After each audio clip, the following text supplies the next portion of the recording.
Buenos días. Vamos a tener un encuentro en la mar sobre metanol.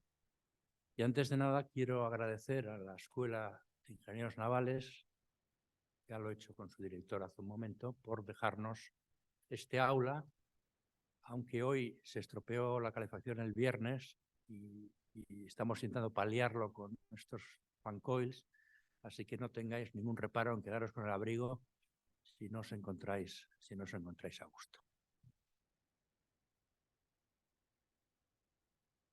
También dar las gracias a los tres conferenciantes, que son gente que está en la primera línea de desarrollos del metanol en tres áreas distintas, por eso hemos intentado mezclar esas experiencias. También a los presentes, a los participantes que estáis conectados y a los que estáis conectados por videoconferencia. Y un saludo muy especial a los estudiantes, tanto de esta escuela como de las otras 5 escuelas que imparten ingeniería naval, como Ferrol, Cartagena, Cádiz, Canarias y Barcelona, y que también están conectados por videoconferencia. Así que un saludo para vosotros también. Y porque cuando hablamos de descarbonización, hablamos de horizontes del 2030, 2040, 2050. Y vosotros los estudiantes, pues sois los que dentro de pocos años vais a tener que luchar ahí. Nosotros ya vamos un poco más de retirada y os queda el testigo para la descarbonización. Así que ánimo, que hay tarea ahí para muchos de vosotros.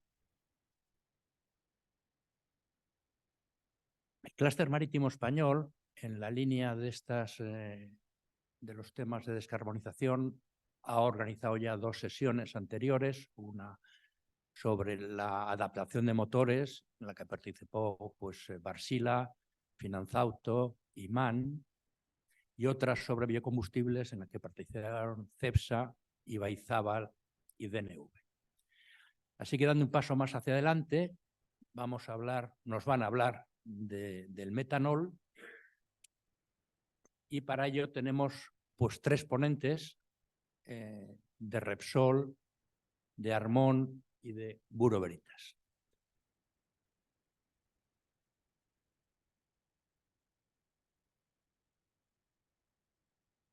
Como los currículums son bastante extensos, voy a hacerlo muy brevemente y así a lo mejor ganamos algo más de tiempo para preguntas o intervención de los participantes. Y luego, acabadas las intervenciones, pues abriremos un turno de palabra para aquellos que queráis profundizar o tengáis alguna pregunta. Pedro Moreno es ingeniero de minas, especialidad gestión y medio ambiente, y es gerente global de búnker de Repsol Trading desde el 2021. Trabaja en Repsol desde 2006 y ha tenido responsabilidades en refino, trading de productos pesados, entre otros. Disertará sobre la visión y retos de la descarbonización marina.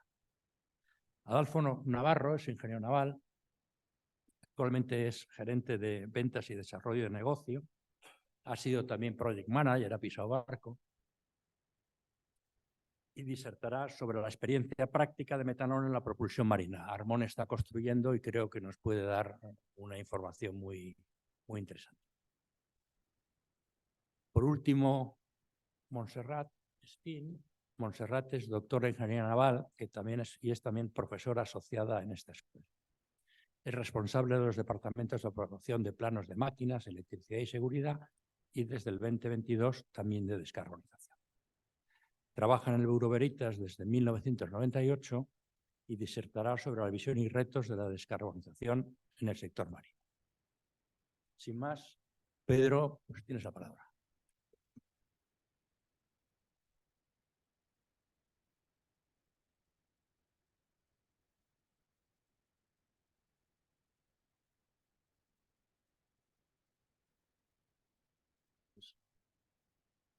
¿Este está? Sí, ¿no?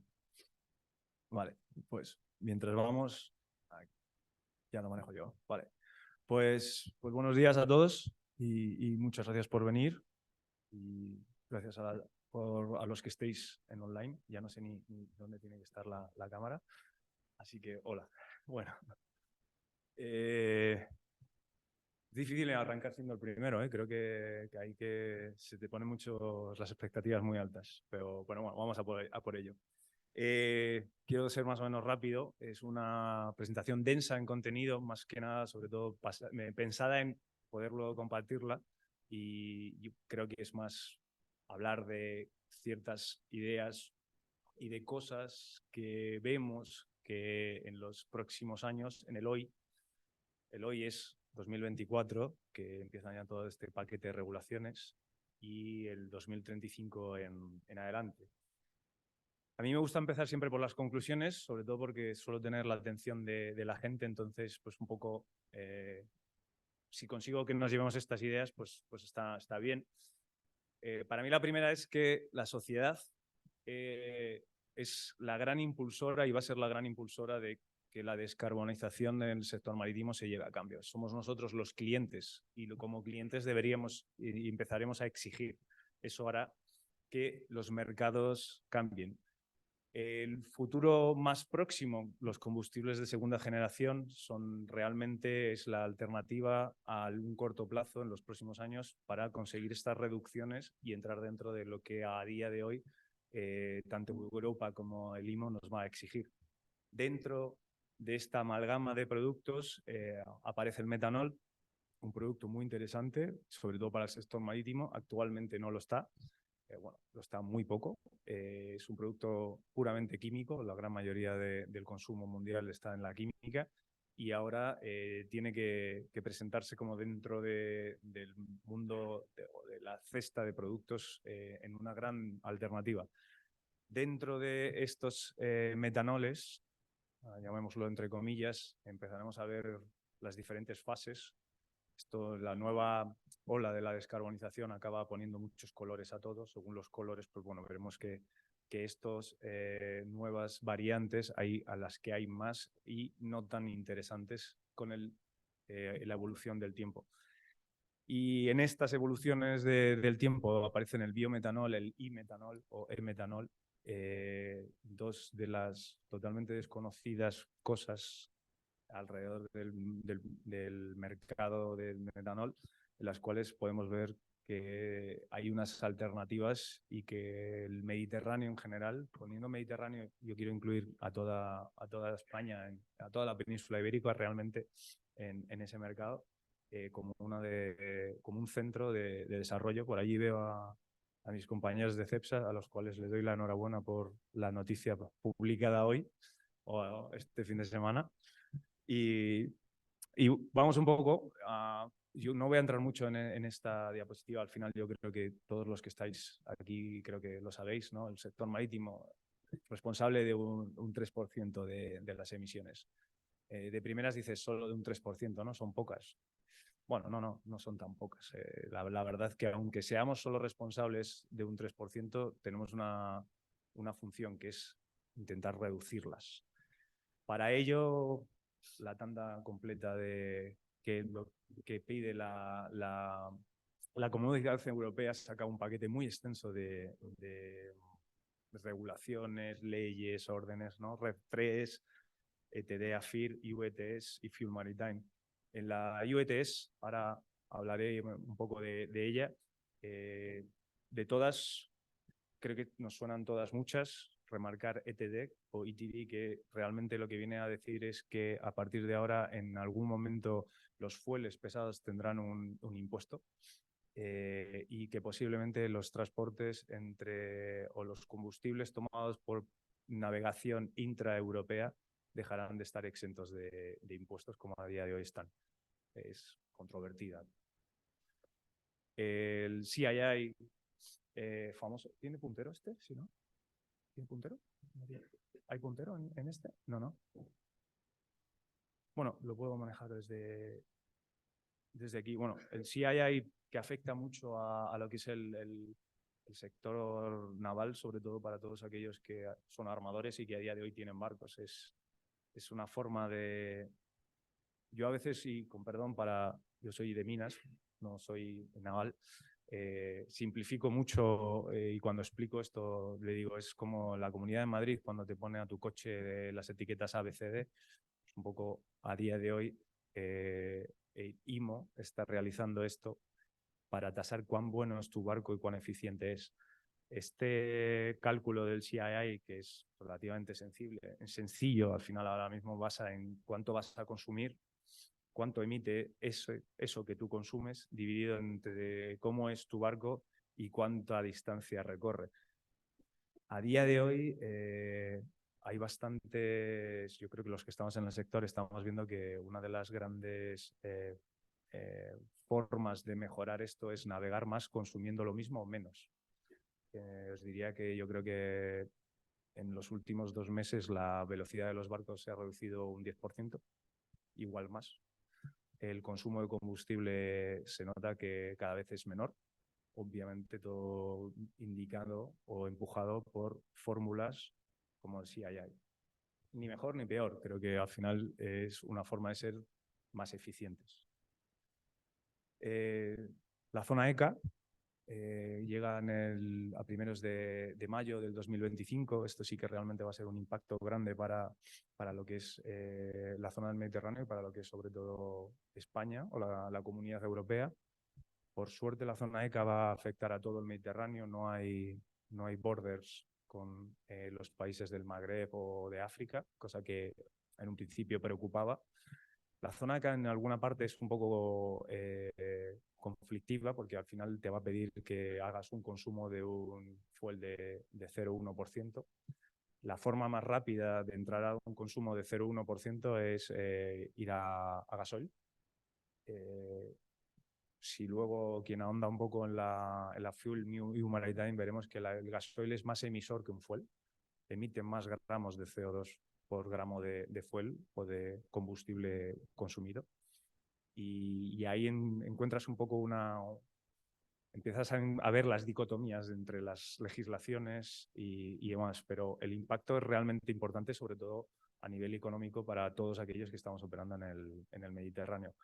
Me falta una, creo que la aprobaron antes de ayer, es la prohibición de quemar en el Ártico fueles pesados y de quemar y de transportar fueles pesados. Creo que es de reciente, creo que fue el viernes la aprobaron y bueno, no me ha dado tiempo a actualizarla.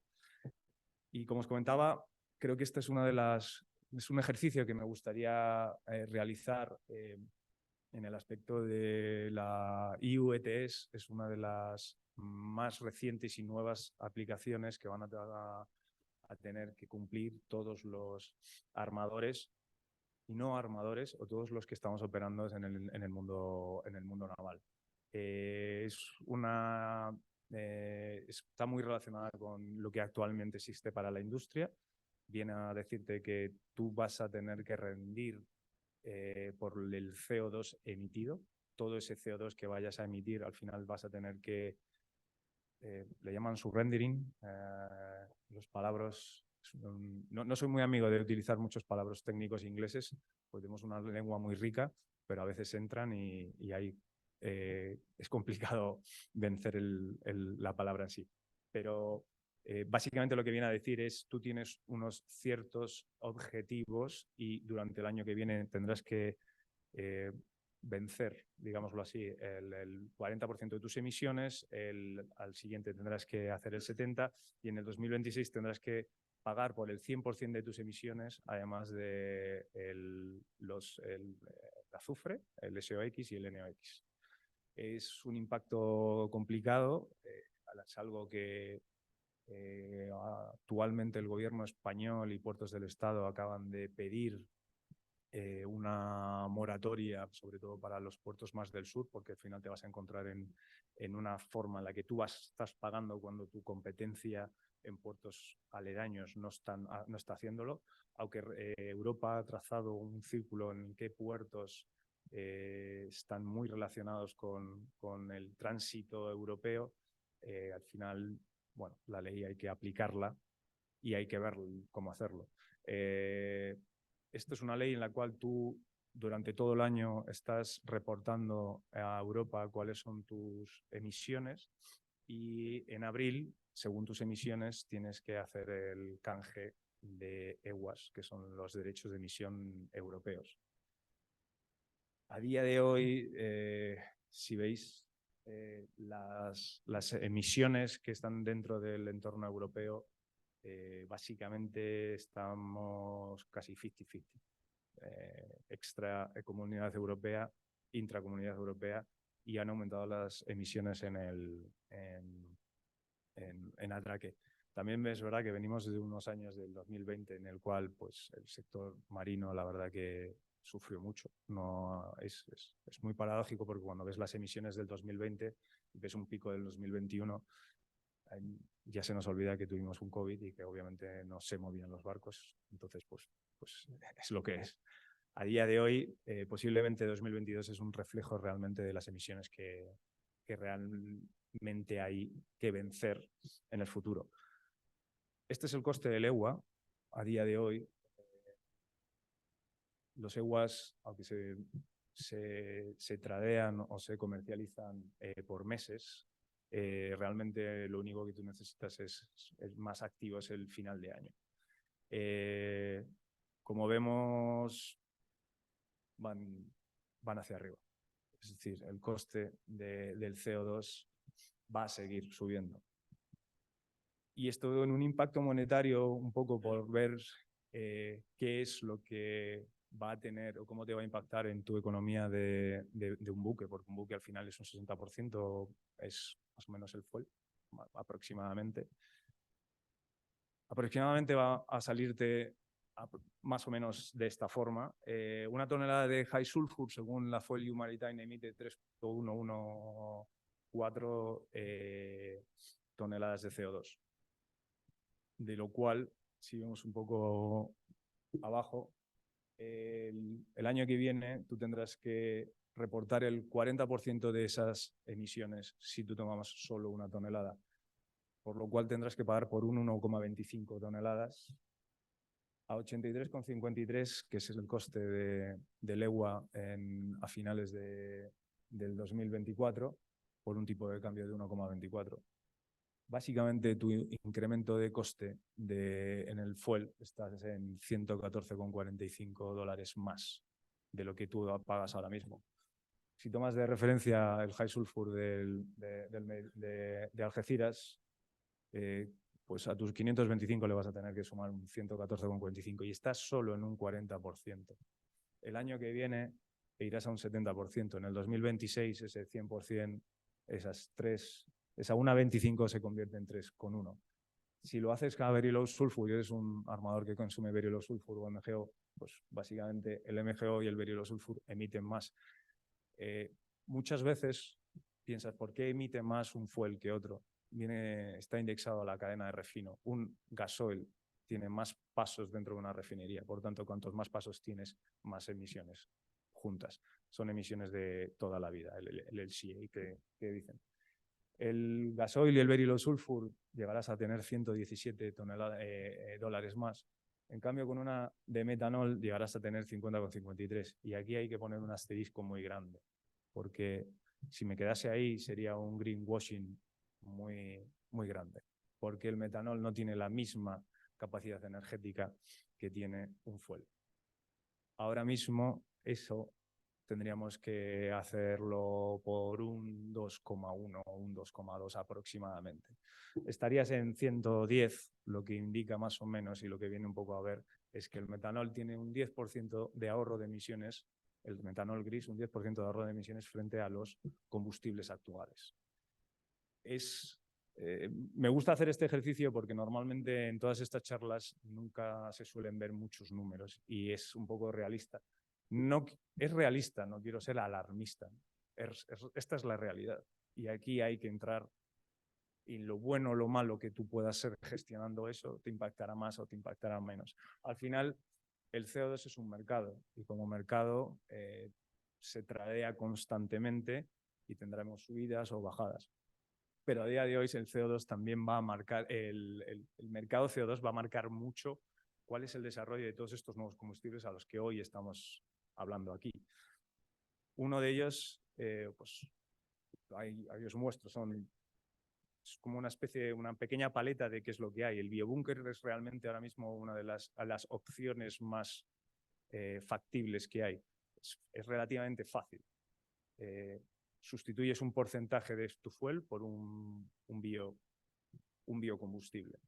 Y aquí podemos hablar mucho, porque esto llega, el tema del léxico te lleva a muchos problemas. Biodiesel, bioaceites, biofeedstocks, bueno, lo importante de esto es que al final sea un bio al cual te consiga una reducción de emisiones. Lo bueno que tienen los biocombustibles, que a día de hoy los barcos actuales ya los pueden quemar. Yo creo que habréis visto las noticias. Nosotros hemos realizado pruebas en el puerto de Barcelona. Mis compañeros de CEPSA han realizado otras muchas más. Yo creo que no hemos tenido ningún reporte de algún problema. Es algo muy factible de realizar y se puede realizar. El gas natural y el LNG tiene sus lados buenos, sus lados malos, sobre todo su lado malo. La inversión es muy elevada. El coste del producto se ve realmente afectado, mucho más afectado que lo que pueden ser los productos petrolíferos. Yo creo que lo hemos visto con la guerra y la invasión de Rusia. El metanol, acabo de haceros una pequeña visión, un ejercicio de cómo es el metanol gris. El origen del metanol gris normalmente suele ser gas natural. Obviamente no te vas a meter a descarbonizar el sector utilizando gas natural, no es la idea. Es un inicio porque al final, seamos consecuentes con lo que buscamos, queremos reducir emisiones y tendremos que ir dando pequeños pasos para ello. Pero posiblemente no es, posiblemente no, está claro que no es la opción para llegar a 2050 a emisiones cero. El amoníaco, yo aquí la verdad que se me ve el plumero, no soy muy amigo del amoníaco, pero está ahí. Es un producto el cual da o promete, sobre todo, bueno, no tiene carbono dentro de su formulación química, por tanto no va a emitir carbono. Entonces, en eso es una de sus grandísimas bondades. Luego tiene todos los problemas que conlleva su manejo, su almacenamiento y demás. Es un producto que sobre todo se viene muy potenciado por la parte de Asia. Asia es un gran productor de amoníaco. Son otro tipo de tránsitos, pero posiblemente a lo mejor en Europa o lo que es el área del Mediterráneo nosotros no vemos que tenga un desarrollo, sobre todo porque somos un país turístico. Si tenemos tal número de cruceros, no creo que nadie quiera montar en un barco sabiendo que tiene amoníaco debajo de sus pies. Esta semana estaba en Berlín en una conferencia, un armador contaba que habían desarrollado una pila de hidrógeno y que de repente se dieron cuenta que justo la pila de hidrógeno estaba debajo del habitáculo donde dormía la gente. Y dijeron, pues igual tenemos que rehacer el barco porque no va a haber ningún problema, pero si lo hay, va a ser fatal. Y por último, el hidrógeno. Creo que realmente es el combustible del futuro al cual todavía necesita un desarrollo elevado. Lo interesante de todo, que metanol y amoníaco son transportadores de hidrógeno. Entonces, al final, los tres últimos de la cadena son los que van a estar del 2035 en adelante estrechamente relacionados. ¿Cómo va a ir el sector? Yo creo que esa es la pregunta clave. ¿Cómo va a ir el sector y quién va a romper el huevo o la gallina? ¿Quién es quién? Esto es de la fuente de Platts, que hicieron un estudio y preguntaron a un número de clientes cómo iban o qué combustibles iban a tomar hasta el 2030. La verdad que impresiona el poco peso que tiene el biofuel frente al metanol, que es como el más elevado, o la batería y el diésel, que aunque sean en batería del diésel, estamos, en palabras simples, estamos realizando barcos como Prius. Para realizar esto, al final un diésel sigue siendo un producto que emite bastante. Pero bueno, vemos que la amalgama de colores no pone fácil a nadie la decisión de cuál es el ganador en el futuro. Y posiblemente no hay un ganador, posiblemente lo que hay son zonas adaptadas a necesidades de clientes y y la posibilidad de poder hacer una muy diversa flota, que yo creo que ahí está un poco el éxito para poder conseguir los objetivos que te marcan. De todo esto, pues bueno, como os comentaba antes, el metanol es el que más, o por lo menos es uno de los que a día de hoy vemos como mucho más potencial. No requiere modificaciones técnicas en los motores, muchas o más elevadas o con una gran inversión. A día de hoy se pueden almacenar en los tanques que hay. Creo que eso es una de las partes muy importantes, porque al final tenemos que pensar que la industria del bunkering lleva 50 años desarrollada a base de fueles. Y cambiar todo esto significa que también hay que cambiar toda la logística y todo el sistema que hay.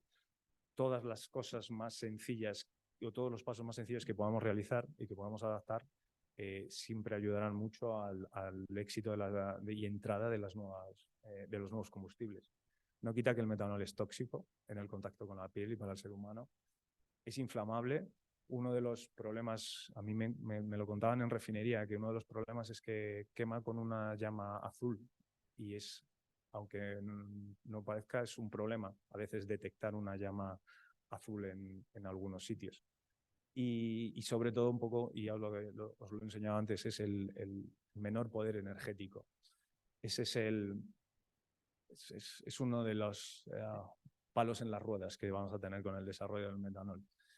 Nos hemos acostumbrado a quemar un fuel con un altísimo poder calorífico y ahora tenemos que consumir otros tipos de combustibles con no tanto poder calorífico, pero que tienen otras bondades. Aquí la pregunta que viene es si durante todo este tiempo hemos hecho un buen uso de los combustibles que teníamos o si realmente tenemos que cambiar ya nuestra mentalidad para adaptarnos a que esto es lo que hay. O sea, no hay otra forma de realizar la propulsión de nuestros buques. Lo bueno y malo que podemos encontrar también en el metanol contra los combustibles fósiles, pues sobre todo es un ahorro de emisiones en CO2, SOX, NOx, y ante potenciales derrames es soluble en el agua. Contra lo que sería el metanol, es el sucesor de la parte de los biocombustibles. A día de hoy el metanol está poco desarrollado, solo está en 112 puertos y la mayoría de los usos que tiene están enfocados a la parte química. En un sector sobre todo de la seguridad, algo que creo que en este mundo tenemos que tener y tenemos siempre muy en mente, es un tema de la seguridad. Flashpoint y densidad energética menor que un biocombustible, por tanto, por eso un poco basaba mis frases de antes en el que los primeros años la tendencia será introducir biocombustibles, mientras la tendencia será meter biocombustibles, mientras la tecnología desarrolla un acceso más económico a la parte del metanol. Como os decía, el metanol, el 75% de él actualmente se está yendo a la parte química. Los dos grandes productores de metanol son Sudamérica y Oriente Medio. El gran consumidor de metanol del mundo es China. Y ahora mismo es el pionero y el más competitivo en el desarrollo de metanol para buques. COSCO Shipping es el primero que ha desarrollado un protocolo de bunkering para metanol. Van dando pasos agigantados, la verdad, pero como todo en China, la verdad que está bien acelerado. El transporte de carretera a día de hoy recibe un 25% del combustible, muy enfocado sobre todo también a la reducción de emisiones. Y la pregunta que nosotros vemos ahora mismo es dónde entra el búnker y qué porción de este reparto acabáramos moviendo desde la parte de química o desde la parte del transporte. Como os decía antes, la paletita de colores, ¿no? A día de hoy tenés, digamos, 4 tipos de metanol. Metanol gris con origen gas natural. El metanol azul es origen gas natural, pero ya empiezas a realizar una captura de CO2. Es una opción, es el primer paso por desgracia, es una opción que, aunque la intensidad de carbono o las emisiones del ciclo continuo no acaba reconociéndole este plus de incorporar la tecnología, la FuelU Maritime te la iguala contra un metanol gris. Y las dos más interesantes al final son el biometanol y el e-metanol. El biometanol, realizando con energías renovables, utilizando basuras o desechos forestales o, bueno, a día de hoy todas esas partes de la agricultura que no tienen un uso y que básicamente lo ponemos en digestores a realizar putrefacción, encontramos que se pueden realizar y aprovechar para generar un biometanol. La FuelU Maritime lo que nos dice es que este biometanol tiene que tener un mínimo de la Fuel Maritime y el IMO tiene que tener un mínimo de un 65% de ahorro de emisiones, tiene que emitir un 65% menos que un gasoil o que su versión de hidrocarburo. Como el metanol no tiene una versión de hidrocarburo, la comparamos contra el MGO, el gasoil marino. Y la más interesante es el e-metanol. El e-metanol realmente es captura de CO2. Ya no es que no voy a emitir porque tenía unos desechos y estos desechos se pudren y emiten CO2, sino que voy a sacar CO2 de la atmósfera y lo voy a incorporar a mis combustibles. Toda esta tecnología, estos son considerados los RFNBO, no lo voy a decir en inglés porque es bastante, y seguro que me equivoco, así que no lo voy a hacer. A día de hoy, en el 2035, la Comunidad Europea obliga a que en el pool de combustibles ya haya un 2% de esto.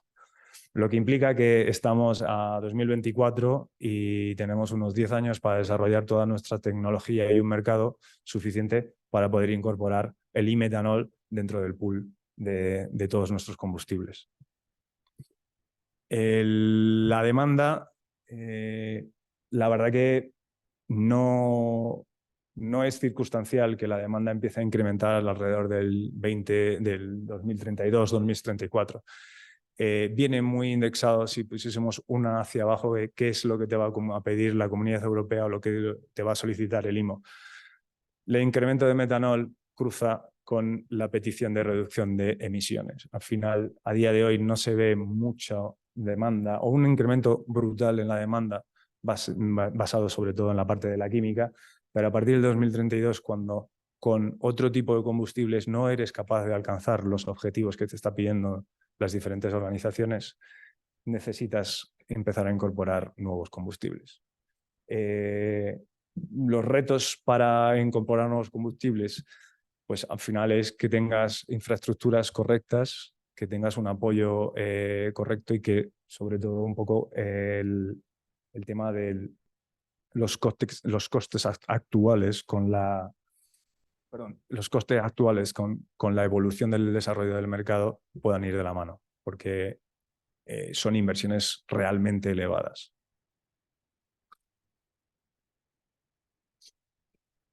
Y al igual que antes hablaba un poco sobre la amonia, la visión es que el metanol, por ejemplo, es uno de los combustibles elegidos por el sector turístico y sobre todo por temas de los ro-ros, el tema de los cruceros y demás. Un sector que al final apoya mucho la seguridad y sobre todo apoya mucho el desarrollo de combustibles más limpios, porque al final tienen mucho el foco de los puertos y de las ciudades como centros emisores. Y ya hay, de una forma más correcta o incorrecta, pues ellos tienen grandes campañas. Nosotros la verdad que trabajamos con casi todas las líneas de cruceros, las grandes que todos vemos en la televisión, y todos tienen unos programas muy grandes de inversión en nuevos combustibles y en todas aparece el metanol. Un tema de precios, al final yo vengo del mundo de los precios. La verdad que si lo vemos por precio, la línea roja de abajo es el metanol, diríamos que es el más barato y que me iría directamente a incorporar el metanol dentro de mi flota. Si hacemos una corrección, al igual que he hecho con el caso del CO2 y del impacto, si haces una corrección por energía, que es básicamente multiplicar por 2, algo el precio, vemos que estamos en un punto no tan bueno, no eras el mejor y has pasado a estar dentro del equipo de los competitivos, pero tienes mejores opciones a día de hoy. Y lo que comentaba un poco del e-metanol como la gran opción para el sector marítimo, ahí os simplifico mucho lo que sería una cadena de producción del e-metanol. Captura de CO2, energías renovables, electrolisis, materia prima o residuos. Hay diferentes vías de cómo hacerlo. La electrolisis del agua, puedes capturar biometanol y demás. Al final sacarás un biometanol con 2 direcciones. Entendamos que también el metanol a día de hoy va a ir a un sector que también va a empezar su descarbonización, que es el tema de la química. La química al final acabará pidiéndote polímeros verdes. En general, es como empezaba. La sociedad en sí demandará un movimiento con una emisión mucho menos intensa de la que actualmente tenemos. Sacaba estos datos de IRINA 2021, en el cual para generar una tonelada de metanol necesitas 11 megavatios de energía renovable, 0,19 toneladas de hidrógeno verde y 0,2 y 1,4 de CO2. El contenido es realmente elevado y el éxito de que esta tecnología se desarrolle estará basado, desde nuestro punto de vista, en 4 pilares. Es el coste de las materias, está claro que sí, en cualquier desarrollo lo vemos, pero como antes decía, el hidrógeno vuelve a formar parte crucial porque él es un promotor de nuevas energías y él es una energía en sí. El coste operativo, ¿cuánto te va a costar la energía renovable? Hoy en Europa no es relativamente cara. Por suerte en España tenemos muchas horas de sol y mucho viento. Por tanto, en esto creo que vamos a ser un país muy competitivo. Y un poco la parte de los ahorros de emisiones. ¿Cuánto voy a evitar pagar en penaltis o en básicamente penaltis o en extras de CO2 como hacía antes versus en la incorporación de estos nuevos combustibles? Y el punto de la legislación. A día de hoy, una de estas inversiones no se hace de la noche a la mañana y hay mucha parte de la legislación en la cual todavía no sabes cuál va a ser el tratamiento de estos nuevos combustibles. No, bueno, o sea, no estás cómodo invirtiendo así. Aún así inviertes, pero no estás cómodo invirtiendo así.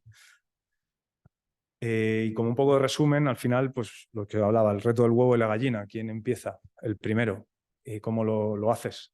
Las nuevas construcciones. Yo aquí sobre todo hablo que desde el mundo del búnker, esta relación va a cambiar. Armadores y suministradores creo que vamos a tener que empezar a trabajar juntos, porque esto ya es algo a gran escala. Es un desarrollo que vamos a tener para 10 años y no es quién es el mejor postor o el precio más barato que me dan. Al final me tengo que asegurar de tener ese combustible dentro de mi flota. La reducción de gases de efecto invernadero, pues el metanol es uno de los mejores. Las logísticas, un poco lo que comentaba, el mundo del búnker a día de hoy está enfocado en un tipo de combustibles, ahora tendrá que modificarse. Y el coste, que yo creo que es lo que acabamos de ver, es un coste casi liga un poco con el reto del huevo y la gallina. ¿Quién es el primero que quiere o que te da la mano para lanzarte a la inversión? Una de las grandes cosas que estamos viendo y que se ha desarrollado en el mundo es los Green Corridors. Son asociaciones no gubernamentales, muchas veces no están metidas los países en ello, están desarrolladas por ciertas líneas de armadores, sobre todo líneas de contenedores y por puertos. Al final, el hito es juntarse entre varios para forzarse ellos mismos a descarbonizar ciertas líneas de transporte marítimo. Aquí veis pues, bueno, unas cuantas desde China, sobre todo, que es la más importante que nos afecta a nosotros, que toca el puerto de Algeciras. Y desde el punto de vista de Repsol, nosotros ahora mismo realizamos la labor de toda la vida, que son los fueles. Desde este año hemos incorporado el biobúnker a nuestro pool de combustibles, y en un futuro pues, realizaremos el metanol y entrará en nuestra cesta de combustibles. Estamos presentes en 3 zonas: Perú, Panamá y Singapur, además de Europa, en la cual pues, bueno, realizamos todo el abastecimiento de combustibles normal. Y para el futuro, nosotros planteamos que en el 2030 tener una capacidad de 2 millones de toneladas de biocombustibles, mayormente HVO, por los proyectos que estamos desarrollando. Acabamos de abrir en la refinería de Cartagena, el C43, uno nuevo que abriremos en breve o empezaremos en breve en la refinería de Puerto Llano. Y por el otro lado tenemos el proyecto de Ecoplanta, en el cual con los residuos municipales del Ayuntamiento de Barcelona tenemos la idea de producir un biofuel avanzado, un metanol, biometanol, unas 240.000 toneladas al año, con una inversión de 800 millones, para incorporar al pool de combustibles español realmente. Y con esto cierro en las mismas conclusiones con las que empezaba. No las voy a volver a leer, creo que he entrado en tiempo. Así que muchas gracias por vuestra atención y nos vemos.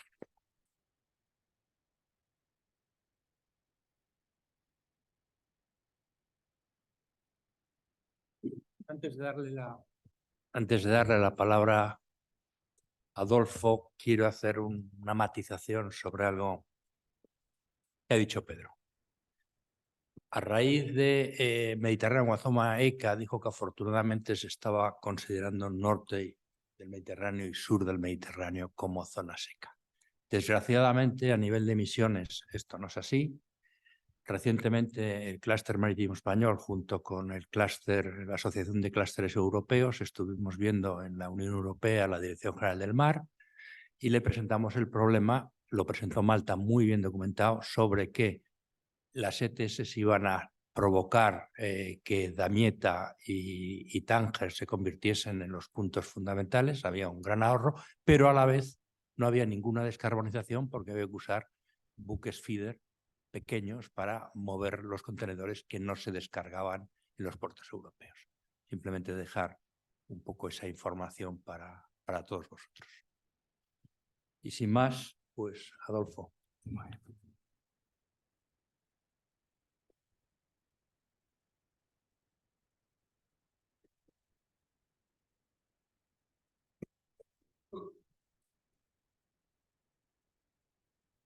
Buenos días a todos. En primer lugar, agradecer al clúster y a la escuela por organizar estas jornadas. Es innegable que actualmente estamos en un momento de cambio, de transición. Entonces, sinceramente, creemos que compartir estos conocimientos y juntarnos aquí para hablar de cuál es la tecnología actual siempre es positivo, sobre todo con la idea de avanzar con rigor, ¿no? Bien. En nuestro caso vamos a hablar del metanol también, y aplicado directamente a la construcción naval, describiendo por encima alguna construcción que actualmente estamos haciendo en uno de nuestros astilleros. Permitirme brevemente introducir nuestra empresa a quien no nos conozca. Bueno, Astilleros Salmón es un grupo de astilleros privado con 50 años de experiencia. Tenemos 6 centros productivos, astilleros, más un centro de corte. Lo importante de esta transparencia es que actualmente estamos construyendo, tenemos en vigor 47 buques, de los cuales entre el 40% ya incorporan soluciones o bien híbridas o con fueles alternativos, entre ellos hidrógeno y metanol. En la imagen podéis ver en la izquierda el remolcador, el primer remolcador de hidrógeno propulsado con motores duales en el mundo, ¿no? Este barco, la inauguración es la semana que viene en Amberes y espera ya operar durante el 2024 con regularidad con combustible hidrógeno. No me extiendo más porque daría lugar a otra charla, ¿no? Y luego sí queríamos destacar ahí varios barcos en tanto y cuanto son propulsados todavía con propulsión dual, con gas natural licuado, porque bueno, entendemos que también va a tener una importancia relevante en esta transición que llamamos, como fue el Transitorium. Bien, ¿por qué el metanol es o puede ser o va a ser parte de la solución? Lo primero, hay que dejar claro que el transporte marítimo ya es eficiente en términos de tonelada milla transportada. Entonces, el reto realmente es el crecimiento global, ¿no? Que ya apuntaba antes Pedro. Y en este contexto, si vemos el metanol como un combustible, bueno, muy prometedor. Es seguro en tanto y cuanto tengamos en cuenta ciertas particularidades que vamos a ver después. El tema del coste lo hemos hablado también, puede llegar a ser competitivo. Y bueno, nos va a ayudar mucho a bajar las emisiones de los límites que está regulando la IMO en relación a los límites de emisiones. Y otra particularidad es que dentro de la molécula pues no tenemos azufre. Por lo tanto, eso también es muy importante. Señalaba antes Vicente las zonas secas, etcétera. Este fuel nos va a permitir también cumplir toda esa nueva normativa.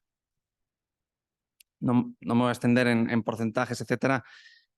Simplemente puntualizar, ¿no? Aquí vemos que en el caso del azufre, partículas, bueno, no se llega a reducir el 100% porque seguimos teniendo un consumo pequeño en algunos casos y moderado en otros de diésel para hacer la mezcla y el pilotaje. Por eso realmente nunca vamos a alcanzar el 100% hoy por hoy, pero bueno, indudablemente la idea es que estaríamos por debajo de los niveles establecidos, excepto en el caso de los óxidos de nitrógeno, que luego cuando describamos el proyecto asunto veremos que vamos a necesitar de la tecnología existente, los SCR, para mantener esos niveles aún un poco más bajos, porque con el uso del metanol no sería suficiente.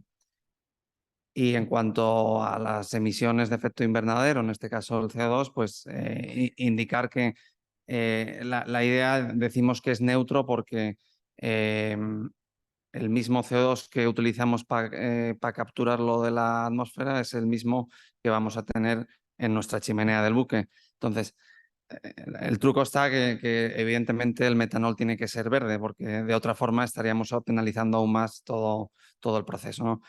Ahí, bueno, ya lo comentaba antes también Pedro, la mayoría del metanol hoy en día proviene del gas natural.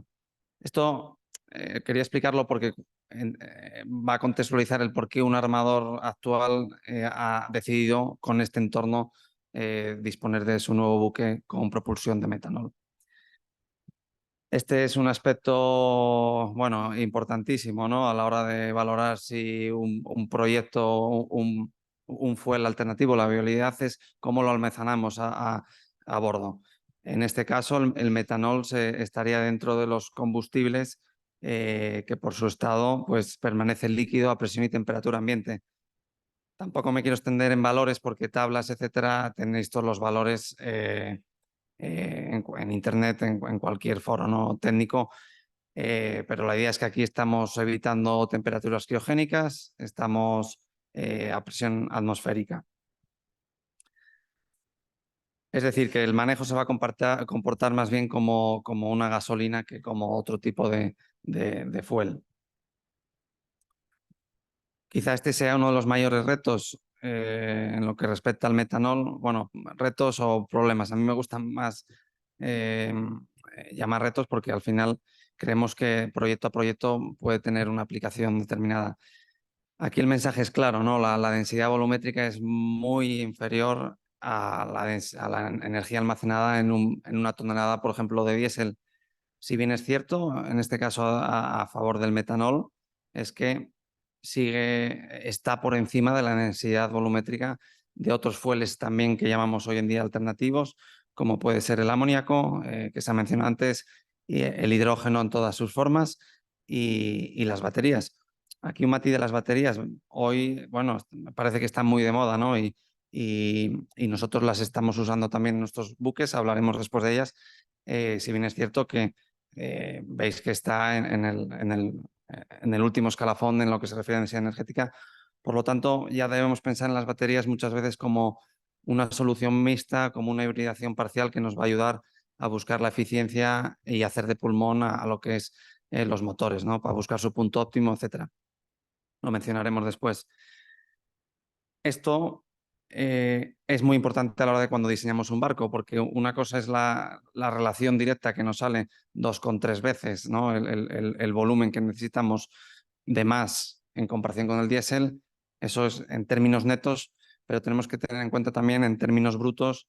Tenemos también una penalización de espacio, que hay que decirlo, porque vamos a tener que disponer espacios para preparar el fuel, vamos a tener que disponer de espacios coffer and void. Entonces, al final estamos hablando que el mismo barco, en el caso del metanol, pues va a tener 3 veces menos de autonomía. En determinados proyectos, pues igual no es un problema. En otros, pues sí.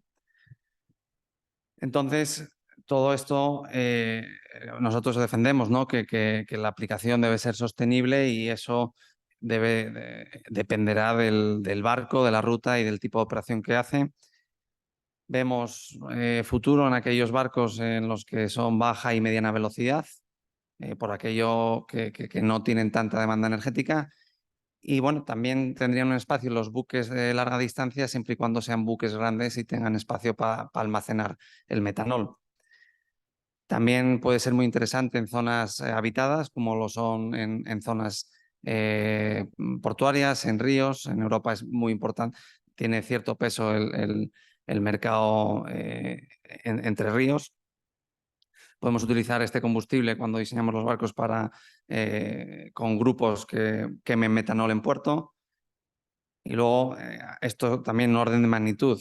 Hay que indicar que el CAPEX, ¿no? La inversión inicial de estas tecnologías del buque, pues va a estar entre un 10-15% mayor que un buque convencional. Y luego los gastos de operación, entendiendo ellos como la diferencia del precio en combustible, mayores costes de formación de la tripulación, etcétera. Los primeros años estamos hablando de que el OPEX pues, se va a ir a un 40 hasta un 60% más en lo que se refiere a la operación de un buque normal. Esto seguramente los armadores podrían explicarnos mucho mejor. Quizá luego en el debate alguno se pueda animar a darnos su opinión, ¿no? La infraestructura está claro, ya se explicó bien. Hay infraestructura, el metanol es conocido desde hace 100 años, se lleva décadas transportando para la industria petroquímica, pero sigue estando localizado en ciertos puertos. Si queremos hablar de un pesquero metanol, pues puede ser un problema, ¿no? Porque igual en Sudáfrica pues igual no puede repostar. Entonces, por eso metanol sí, pero depende caso a caso. Bien, ahora ya entramos un poco en lo que son los proyectos que estamos haciendo. Nos gusta empezar con esta imagen. Este es un buque que estamos haciendo de investigación para el Instituto Oceanográfico Español. Va a ser un buque a la vanguardia en lo que se refiere mundialmente en este segmento. Creemos que los oceanográficos son buques muy buenos para introducir este tipo de combustibles. ¿Por qué? Porque son plataformas multidisciplinares. Un buque de esta naturaleza podemos estar hablando que tiene 26 tipos de escenarios distintos, ¿no? Entonces, ¿eso qué quiere decir? Que dependiendo de la operación va a tener cargas variables, va a tener operaciones con alta demanda de energía, con baja, va a operar en zonas de alto valor ecológico. Entonces, esto es lo que le va bien a estos combustibles, es decir, igual no en todos los escenarios es posible, pero igual si tenemos que hacer una navegación por el polo a baja velocidad donde vamos a consumir poca energía, pues igual sí podremos estar hablando de que consumimos un combustible alternativo durante 6 días y estamos siendo más limpios. Quizá si nos tenemos que desplazar hasta el Polo Norte, en tránsito pues igual de aquí a allí igual sí tenemos que ir a diésel de momento. Pero bueno, esto era un poco el por qué esto lo estamos introduciendo en este tipo de proyectos y luego por un tema importante, por el tema económico. Son proyectos con naturaleza gubernamental en los que hay fondos para esta nueva tecnología y pueden introducir estos combustibles y utilizarlos también de prueba de cómo se comportan, etcétera, para la aplicación del resto de flota, para generar nueva normativa. Bien. Y esto se materializa en el caso del metanol, en el nuevo buque oceanográfico que estamos haciendo también para un gobierno, en este caso para Holanda. Este buque reemplazará a otro de la flota del cliente y esperamos poder entregarlo pues, a principios del verano de 2025. Ya estamos con los primeros bloques, etcétera. Y es un poco la idea ahora es entrar en detalle y revisar un poco la tecnología, los pros y cons que nos podemos encontrar en este buque. Es un buque oceanográfico de 80 metros. La idea es llevar científicos, por lo tanto tendremos a bordo 47 personas, parte de tripulación y 2/3 científicos. Hay que dejarlo claro, es metanol ready en tanto y cuanto el buque cuando lo entreguemos no va a haber disponibilidad de metanol verde. Por lo tanto, el buque va a ir preparado con motores preparados para quemar metanol, con los tanques que vamos a ver después. Se han reservado una serie de modificaciones menores que de aquí a 5 o 10 años, cuando el cliente convenga, podrá implementarlas y entonces sí quemar metanol verde, porque ahora no tendría ningún sentido el uso del metanol gris en un buque gubernamental sería contradictorio, quiero decir, estaríamos contaminando más. Entonces, de ahí lo del metanol ready, pero no porque no esté preparado. De hecho, el buque va a estar clasificado, etcétera, con la cota de clase correspondiente, ¿no? Bien, aquí un guiño al hidrógeno, al metanol. Inicialmente el cliente no tenía ninguna preferencia por el metanol, simplemente quería que les propusiéramos un estudio de viabilidad en los que también el hidrógeno tuvo su lugar. No me voy a extender aquí porque no es el foro hoy. Simplemente pues también contextualizar que en el caso del hidrógeno teníamos otros problemas, donde vamos a almacenar ese hidrógeno, la densidad volumétrica es aún inferior, nos puede limitar más la operativa del buque. Si ponemos contenedores en cubierta en un oceanográfico quizá no sea lo mejor, ¿no? Donde la idea es desplegar y subir equipos hacia el fondo marino. El coste era aún mayor y la infraestructura aún más limitada. Esto un poco para entender por qué en este caso estamos hablando de metanol y no de hidrógeno. También otro de los puntos importantes a favor del metanol es que a nivel normativo aplicado a la construcción naval, bueno, pues ya está muy desarrollada. El IGF ya lleva años, el código IMO, ¿no? Ya lleva años en vigor. Al final rige todos los combustibles con bajo flashpoint. En el caso del metanol estamos hablando que empieza a emitir vapores a partir de 11 grados hacia abajo. Entonces, bueno, esto simplemente indicar que está más desarrollado que otros combustibles alternativos y ya es conocida, ¿no? La infraestructura, lo mismo, al final se comporta como un líquido parecido al diésel o más bien la gasolina.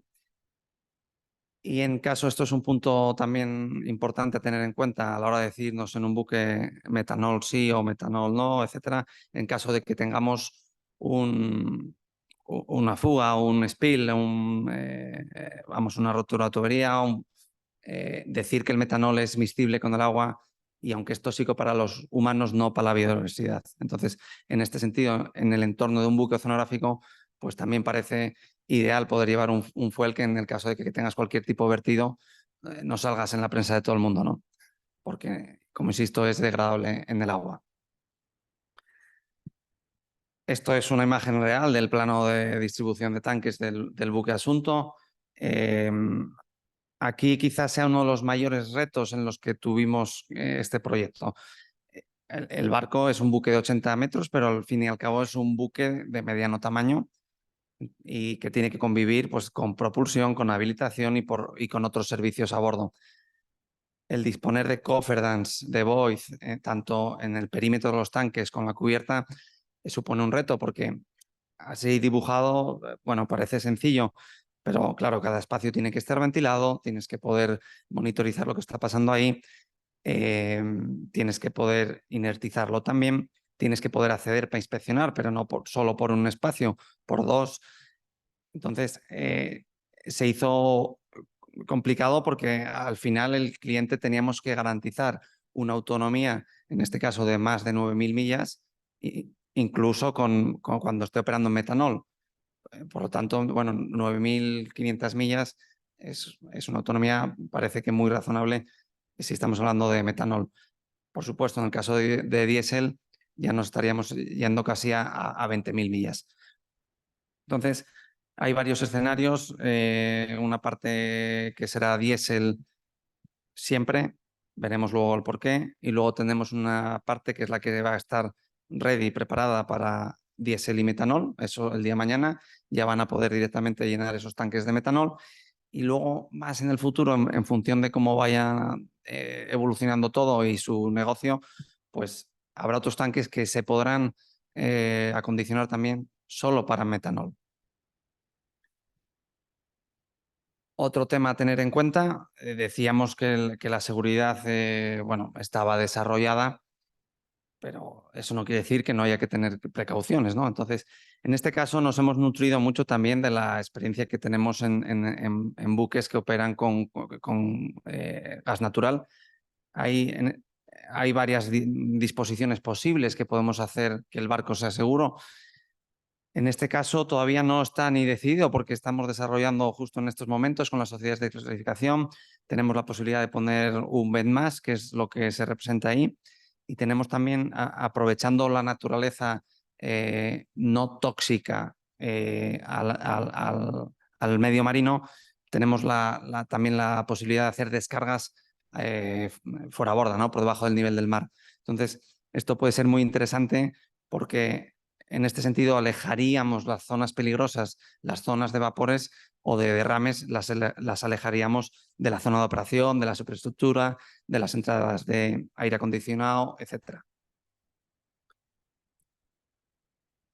Todo esto durante el diseño tiene que venir, estos son bueno, matrices de riesgos reales, ¿no? Nuestras. Incluso ahí un poco para dar la idea de que mucha de esta tecnología y conocimiento se comparte con otros buques. Esa imagen que veis ahí es del remolcador de hidrógeno que antes hablábamos, ¿no? Pero aquí la idea es que nosotros tenemos la obligación por la normativa aplicable de hacer un análisis de riesgos. ¿Qué quiere decir eso? Tenemos que ver cuáles son los riesgos que nos podemos encontrar. En caso de que ocurran, qué es lo que va a pasar, las consecuencias. Y por último, cuál es la probabilidad de que eso que realmente se ocurra, ¿no? Entonces, con todo ello, elaboramos una matriz de recomendaciones. Por supuesto, si de ese estudio se desprende que hay un riesgo elevado, que es lo que identificamos en rojo, eso sería intolerable y tendríamos que cambiar el diseño en esa parte. Y luego, lo que sea amarillo o verde, pues eso va a quedar reflejado. El entregable de este análisis sería una lista de recomendaciones y qué hay que hacer para corregirlas o mitigar lo máximo posible en el diseño y así implementarlo en la fase inicial de proyecto. ¿Esto cómo se hace? Porque suena así un poco abstracto. Al final aquí se nombra un comité digamos, de expertos para esta tarea. Hay representación del cliente, del armador en este caso. Tenemos representación del diseñador y el astillero. En este caso, nosotros también es un diseño que estamos desarrollando nosotros, por lo tanto, seríamos los mismos, el astillero, y tenemos la parte representativa de la sociedad de clasificación o bandera. Hay unas jornadas, unos talleres y se elabora esto. Bien, en cuanto a la seguridad, hablábamos antes de un bajo punto de inflamabilidad. Eso es un problema porque es susceptible a que tengamos vapores. ¿Eso qué quiere decir? Vamos a tener que tener cámaras de máquinas muy ventiladas, vamos a tener en cuenta que esos vapores se pueden acumular en las zonas bajas de cámara de máquinas porque pesan más que el aire. El metanol no lo mencionamos antes, ¿no? Pero al final es un alcohol, entonces hay ciertos elementos extinguidores, ¿no? Contra incendios que atacarían, por ejemplo, la espuma. Por lo tanto, la espuma que utilizamos en tinas pues tiene que ser una espuma que pueda soportar esa corrosividad del metanol. Y luego, a nivel cámara de máquinas, a nivel general, pues vamos a utilizar un sistema de agua contra incendios nebulizada de alta presión. Entonces, eso ya es extendido y no es un problema. La ventilación importante porque sí es tóxico para humanos. Lo apuntaba Pedro, tenemos un problema con la llama.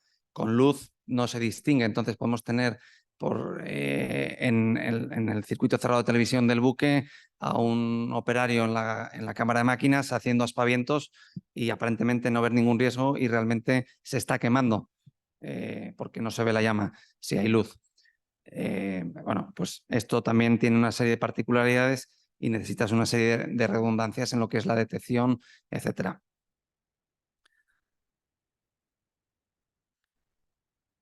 Esto un poco para que veáis la planta eléctrica, no vamos a entrar en detalle. Aquí la idea es que es una propulsión diésel dual fuel con metanol eléctrica, entonces es parecida a cualquiera de otras plantas de este tipo, en especial muy, muy extendidas en los oceanográficos.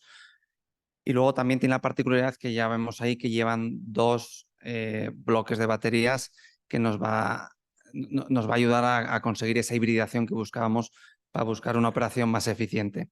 Y luego hay una barra de continua, se transforma la energía y ya tenemos una serie de consumidores que son las hélices de maniobra, carga hotel, etc.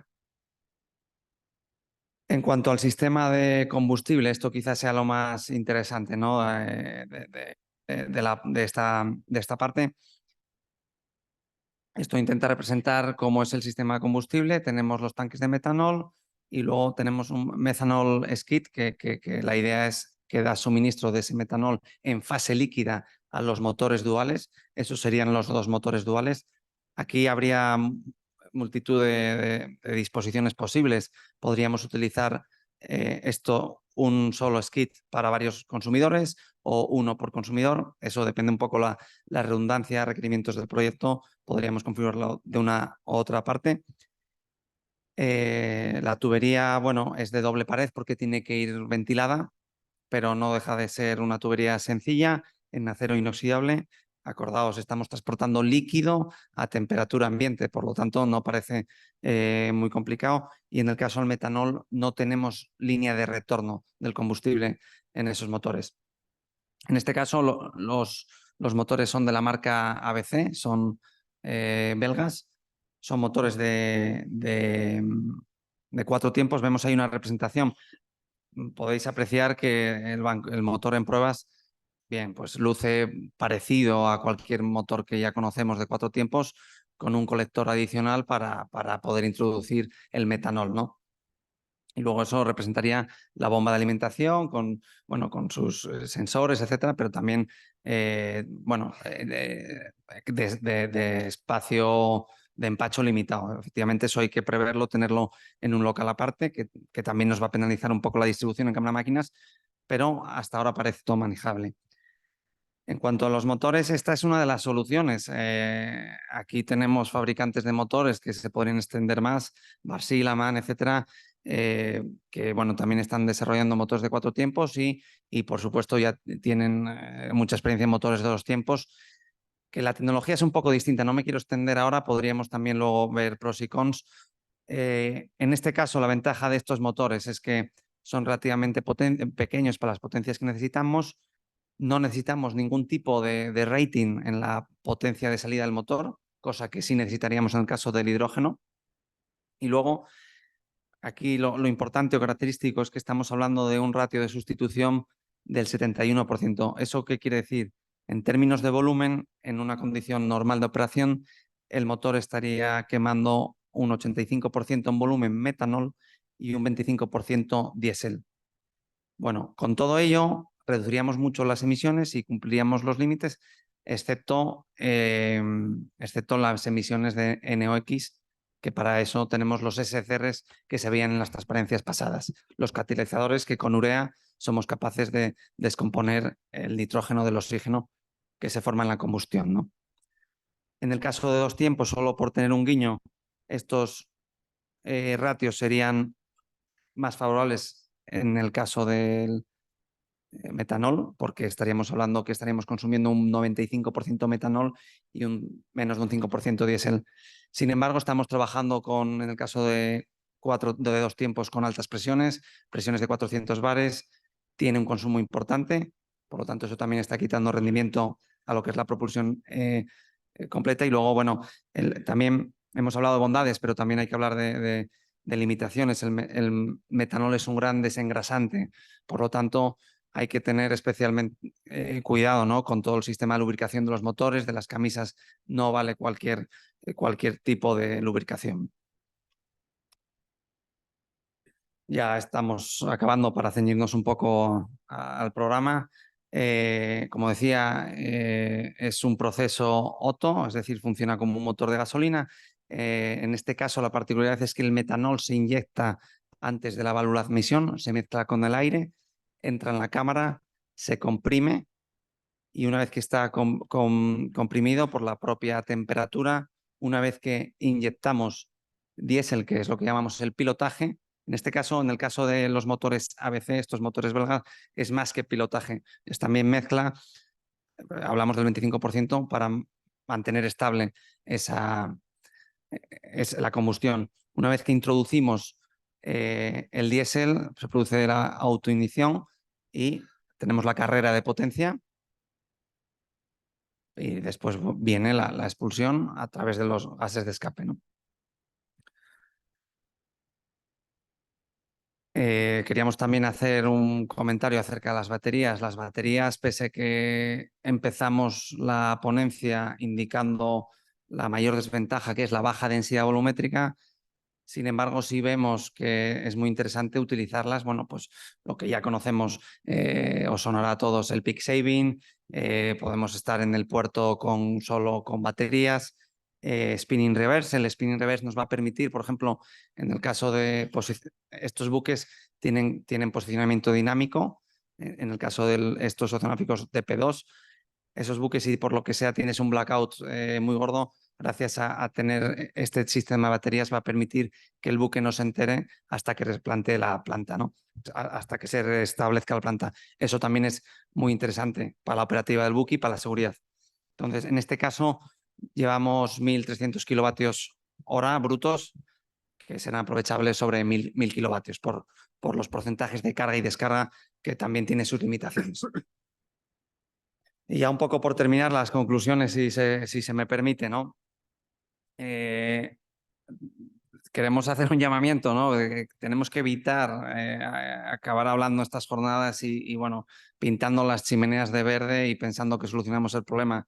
Esto hemos intentado centrarnos en lo técnico de los proyectos, porque entendemos que caso a caso tiene sus particularidades y no todas las decisiones valen. Entonces, en tanto y cuanto esa tecnología se aplique con rigor, pues sí que podemos estar hablando de descarbonización real. Es importante también cuando analizamos cuánto contaminan estos buques, pues a la hora de analizar los combustibles, no lo que sucede solo del tanque a la estela del buque, sino qué pasa desde la producción, que ya nos dio unas pinceladas, Pedro. Entonces, teniendo esto claro, pues poco a poco va a ser quizá no va a ser inmediato, vamos a tardar ciertas décadas en tener una transición real. Por eso también quizá el gas natural, pese a que hay otros requerimientos, límites nuevos que están, el methane slip, que bueno, hay una normativa también que se está desarrollando para minimizar ese metano libre a la atmósfera, pues creemos que el metano pues, nos va a acompañar durante todavía unos cuantos años. Y el mensaje positivo, porque muchas veces hablamos de descarbonización y hablamos de energías renovables, etc. Esto es muy gráfico porque en la península ibérica tenemos un escenario, por nuestra geografía, un escenario ideal para desarrollar la energía renovable. En tanto y cuanto desarrollemos la energía renovable, pues vamos a poder sintetizar fuel. Esto cuando tengamos excedente, porque si no, la eficiencia todavía aún va a ser muy baja. Porque indudablemente la eficiencia de los fueles alternativos es baja, pero si tenemos excedente, siempre va a ser mejor aprovecharla que tirar esa energía. Ese es un poco el mensaje que queríamos dar. En España ahora estamos de media al año, un 50% de lo que generamos y de lo que consumimos ya es de fuente de origen renovable. En este mes de noviembre, hace un mes, tuvimos el récord de compartición de energía, lo que llamamos el mix en renovable, estuvimos consumiendo más del 70% en energía renovable. Y la gráfica y refleja por lo que se está instalando, ya sin entrar en el tema de la eólica marina, que es otro tema, simplemente en tierra, fotovoltaica, parques eólicos en marcha. En 2030 podemos estar hablando de que estaremos generando de media un 80% de energía renovable. Entonces, bueno, quizá esto también ayude a dinamizar, a catalizar todos estos nuevos combustibles. Y hasta ahí eso es todo. Muchas gracias por la atención.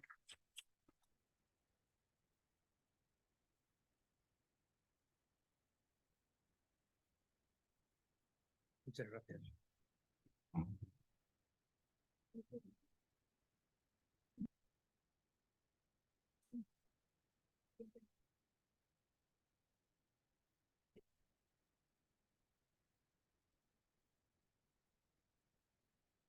Bueno, buenos días a todos los que están aquí, los que también están en online. Muchísimas gracias a todos vosotros por acompañarnos hoy y al clúster por darme la oportunidad de estar aquí con vosotros y compartir bueno, pues todo lo que tenemos en Bureau Veritas para ayudaros y para colaborar, ¿no?, en esta transición que nos está tocando y además bastante rápida. Bueno, pues no me voy a entretener mucho, que además me han dado el toque de atención y luego además tenemos el vino español y eso es importante, así que no me voy a entretener mucho. La presentación que he preparado la he dividido, bueno, iba a decir en 5 partes, en 4 porque la quinta es las conclusiones. Primero, sí que quiero dar una visión del punto de partida, dónde estamos, cuáles son las reglamentaciones que vamos a o que nos están aplicando y que son la verdadera razón en la que nosotros estamos metidos en toda esta vorágine de tener que hacer una transición energética. Vamos a ver cuáles son las medidas de descarbonización que tenemos ahora mismo a nuestra disposición. Y claro, evidentemente, como una de las medidas de descarbonización, pues están los combustibles, ¿no?, los combustibles alternativos. Voy a hablar un poquito de biocombustibles. ¿Por qué? Bueno, pues porque creo que es el primer paso para llevar a cabo esa descarbonización en el sector marítimo. Y luego ya, bueno, pues hablaremos del metanol, que es el combustible para el que estamos hablando hoy aquí, aunque tenemos también otros combustibles, como han dicho mis compañeros. Con todo esto, pues bueno, en el punto de partida. Lo primero, tenemos que saber, evidentemente, cómo contaminan los barcos. Los barcos, evidentemente, contaminan porque nosotros tenemos a bordo motores o calderas que lo que hacen es transformarnos una energía química, o sea, una energía en forma de calor, a energía mecánica que nosotros luego, bueno, pues utilizamos para realizar diferentes usos, ¿no? Pues hay usos eléctricos, usos para la propulsión, etcétera, etcétera. ¿Cuáles son los gases que emitimos? Bueno, pues ahí os he puesto todos. Hoy por hoy uno de los más importantes es el CO2, aunque bueno, también tenemos los NOx, tenemos metano cuando utilizamos el LNG, etcétera, etcétera.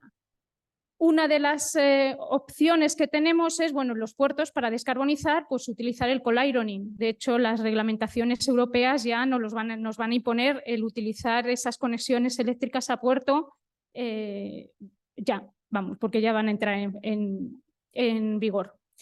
Dentro de ese marco regulatorio, pues tenemos un montón de regulaciones que dentro del sector tenemos que cumplir, evidentemente.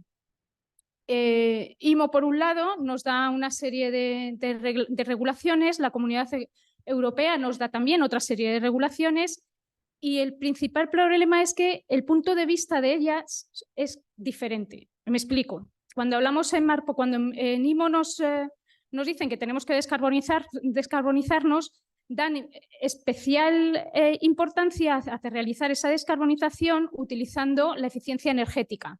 Sin embargo, las normativas, las regulaciones de la Comunidad Europea están más enfocadas a la emisión de a la medida de las emisiones que nosotros generamos, es decir, a la medida de emisiones de CO2, etcétera, etcétera. Y además, pues bueno, tendremos que pagar por ellas, evidentemente. Con todo esto, pues claro, nos planteamos que los armadores tienen que tener diferentes formas de enfrentarse a la hora de realizar esa descarbonización. También no es lo mismo realizar la descarbonización en un barco ya en servicio que en un barco que está navegando, que está en proceso de construcción. Haceros a la idea que más o menos hay unas 60.000 buques navegando por el mundo, aunque bueno, Pedro en su diapositiva creo que ponía 90.000, supongo que él ha incluido también buques de servicio, aquí nosotros incluimos solamente los que transportan mercancías. Las mercancías que transportamos por el ámbito marino es aproximadamente el 80% y emitimos un 3% de esos gases de efecto invernadero, que parece poco porque es un 3%, pero luego en cantidad son mucho, ¿no? Eso es una de las razones por las que nos tenemos que descarbonizar y es importante. Y es una de las razones por las que los armadores pues, tienen que tener en su mano los diferentes métodos para poder llevarlo a cabo. ¿Cuáles son esas medidas de descarbonización que nosotros tenemos o que podemos tener en cuenta? Bueno, pues hay infinidad de ellas. Aquí yo en esta diapositiva, aunque la anterior ponía el barquito que se ve muy bien y ahí venía más o menos el tanto por ciento de ahorro energético que podemos tener con cada una de las medidas, sí que es importante tener en cuenta que esas medidas de descarbonización están enfocadas, como os decía, en función de la reglamentación en dos grandes grupos, ¿no? Aquellas que tienen que ver con la eficiencia energética, que es pues, bueno, realizar mejoras en las formas del barco, en el casco o en los apéndices para poder reducir la resistencia al avance y, por tanto, la potencia necesaria. Disponer pues, bueno, dispositivos de retorno de energía, velas, lubricación por aire, etcétera, etcétera. Hay un montón de medidas que evidentemente, como os decía, no es lo mismo aplicar en un buque en servicio que aplicarlas en un buque de nueva construcción. Cuando yo estoy construyendo un barco, pues bueno, puedo optimizar las formas, es mucho más fácil hacerlo. Cuando yo estoy hablando de un buque en servicio, pues bueno, a lo mejor el realizar esa optimización de las formas o disponer algún tipo de apéndice, se puede realizar el estudio, pero a lo mejor luego no es rentable a la hora de llevar a cabo esa modificación. Otra de las posibilidades que tienen los armadores, bueno, pues es modificar temas de logística y de velocidad. Hoy por hoy en los buques en servicio es lo que se está optando, ¿no? Para poder cumplir, por ejemplo, con la normativa del EXI que entró en vigor el 1 de enero de este año, del año 2023, pues una de las medidas que han tenido que tomar los armadores ha sido reducir la velocidad de los barcos para poder cumplir con ese índice de eficiencia. ¿Eso qué supone? Bueno, pues que hay barcos que no pasa nada porque realizan un tránsito y bueno, acomodamos esas rutas o esos tránsitos a llevar menos velocidad, pero hay barcos donde la aplicación de esa reducción de velocidad pues puede llegar a ser un problema, ¿no? En un buque que tiene una ruta establecida con unos horarios, pues bueno, a lo mejor es importante o es bastante importante tener en cuenta que no se puede reducir esa velocidad. Y por último, pues bueno, como solución tenemos los combustibles alternativos, que va a ser la solución a la que tengamos que llegar pues probablemente a partir del año, no sé si 2030, pero 2035 probablemente. Es decir, que con esas medidas de eficiencia energética nosotros vamos a poder convivir y vamos a poder ir avanzando y cumpliendo más o menos con las reglamentaciones, pero a partir de eso, del 2035 más o menos, vamos a tener que optar por el uso de combustibles alternativos. Con todo ello, pues bueno, tenemos diferentes posibilidades de combustibles alternativos, ya lo comentaban mis compañeros, ¿no? Hay armadores que en su momento optaron por el LNG, se va a poder seguir utilizando. Hay ahorros a la hora de las emisiones, de tener en cuenta las emisiones con el LNG, pero tampoco nos podemos extender mucho en el tiempo en su utilización. Entonces iremos pasando pues, a la utilización de biofueles que consideramos como carbonos neutros y terminaremos pues, utilizando combustibles con carbono cero, que son el hidrógeno y el amoníaco. El metanol está ahí como combustible gris-azul, estamos todavía ahí en impasse de cómo dependiendo de dónde venga, de su procedencia, pues bueno, será gris, que es lo que tenemos hoy en día, azul o verde, cuando utilicemos ya el hidrógeno. Como os decía, voy a hablar un poquito de biocombustibles, pero muy por encima, simplemente para tener en cuenta cuáles son las ventajas tecnológicas de utilizar biocombustibles frente a estos combustibles alternativos donde tendríamos que realizar modificaciones en el barco. Hoy por hoy los biocombustibles para el transporte marítimo que están ya disponibles, pues bueno, son biodiesel, bioalcoholes, biocrudos o biocombustibles gaseosos, ¿no? El LNG a partir de biomasa, que también está ya disponible y se puede utilizar a bordo de los barcos. Todos los biocombustibles se producen a partir de biomasa y tenemos como 3 generaciones de biocombustibles, ¿no? La primera generación, que es la que estamos utilizando hoy en día, la que además utilizamos nosotros en nuestro coche, ¿no? Se utilizan ya a bordo de los barcos, también se están utilizando y son, bueno, los que todos conocemos, el FAME y el HVO con sus ventajas e inconvenientes. El FAME, pues bueno, tiene como ventaja que es muy estable, se puede almacenar durante un gran periodo de tiempo y no hay ningún problema. Por contra, hay que utilizarlo mezclado con los combustibles diéseles fósiles porque no se puede utilizar como mezcla pura. Por contra, el HVO, pues sí, podemos utilizarlo bien como mezcla o bien de uso directo. Como problema tiene que no podemos almacenarlo durante un periodo de tiempo muy largo porque se producen depósitos y eso luego pues, implica que hay problemas en los filtros, etcétera, etcétera. ¿Modificaciones que hay que hacer cuando nosotros utilizamos estos biocombustibles a bordo? Pues en principio ninguna. ¿Vale? No tenemos que cambiar ni motores, ni tenemos que añadir ningún equipo, etcétera, etcétera. Tampoco modificamos volúmenes, porque los tanques que yo tengo para llevar estos biocombustibles son los mismos que yo utilizo para el combustible normal, el combustible diésel. Por tanto, es una gran ventaja. Bueno, luego hay pues, biocombustibles de segunda generación que son más avanzados y por último los de tercera generación que son los que están ahora mismo en desarrollo, que vendrían a partir de algas y microbios. Como problema, bueno, pues que tenemos una limitación de producción de estos biocombustibles. No tenemos tantos biocombustibles como quisiéramos y además el problema más importante es que de toda la producción tenemos que compartir esa producción pues, con el sector aeronáutico, con nuestros colegas de aquí al lado, que también lo van a utilizar. Entonces, esto es lo de siempre. El mejor postor, el que más dinero pague por ese combustible, pues ese se lo llevará. Como os decía, también se produce biogás. Ya hay biogás también disponible para la utilización a bordo de los buques. Se obtiene bueno, pues a partir de materia orgánica y la desventaja, por decirlo de alguna forma, que tiene el biogás es que bueno, a partir del biogás obtenemos un biometano con una pureza entre el 45 y el 75% y se tiene que enriquecer para poder utilizarlo a bordo de los barcos. Como os decía ya, a grosso modo, de forma muy rápida, de ventajas, pues que se puede aplicar a todo tipo de buque, no tenemos que hacer modificaciones a bordo, es líquido, nosotros estamos acostumbrados a hacer el bunkering y a manejar combustibles líquidos, eso es una gran ventaja. No hay riesgos adicionales con respecto al combustible diésel, al fósil, perdón, y ocupan el mismo espacio. Tenemos disponibilidad de ellos, pues no digo en todos los puertos, pero en casi todos los puertos. La red además está perfectamente adaptada para poder almacenarlos y para poder abastecernos. No tenemos nada de azufre, que para eso es otro de los puntos a favor del biocombustible y en general es muy fácil de utilizar.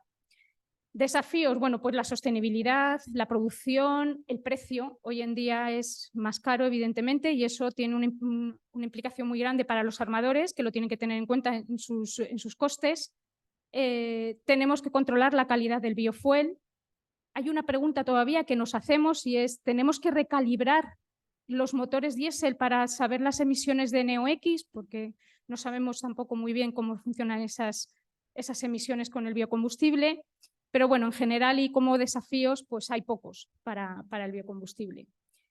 Si ya pasamos al metanol, pues bueno, ya lo han comentado aquí, ¿no? El metanol es un combustible que es líquido, es incoloro, inoloro, tiene esa ventaja que es líquido, nosotros sabemos manejar y estamos muy acostumbrados a manejar combustibles líquidos, muchísimo más que combustibles gaseosos, con eso no digo que no manejemos combustibles gaseosos, el LNG lleva mucho tiempo ya impuesto, lleva años, se está utilizando, no hay problema, no ha habido ningún tipo de problema, pero estamos más cómodos con ese combustible líquido. Desventajas, bueno, pues además de ser inflamable, que es tóxico. Como ya han comentado mis compañeros, hay varias formas de obtener el metanol. El gris, que es el que estamos obteniendo hoy en día, es a partir del gas natural. Podemos obtener biometanol y se está obteniendo. Y por último, el e-metanol, que es a partir del hidrógeno que se obtiene de energías renovables más el CO2 que se obtiene a partir de los captadores de CO2 que hay disponibles. Como desventaja, bueno, pues que a partir del año 2040 este CO2 que nosotros vamos a capturar va a tener que venir de fuentes biogénicas, es decir, no va a poder ser el CO2 que yo cojo de una chimenea y lo voy a poder transformar. ¿Eso qué hace? Bueno, pues que nos complica un poco a la hora de obtener este metanol.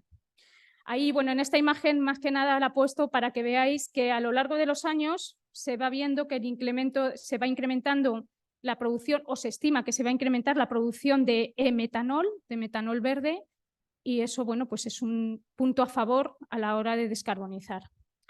Si ya nos metemos en temas más técnicos, bueno, pues tener en cuenta lo que hemos dicho, ¿no? Que es tóxico, explosivo, es fácil de manejar, vamos a reducir las emisiones y para mí una de las cosas más importantes, que como es un combustible líquido a presión y temperatura ambiente, no necesitamos ningún equipo ni para enfriarlo ni para tenerlo a presión. La única precaución que tenemos que tener es algunos enfriadores para que nunca el combustible sobrepase los 64 grados Celsius. ¿Por qué? Bueno, pues porque es la temperatura de vaporización y entonces nos convertiría en vapor.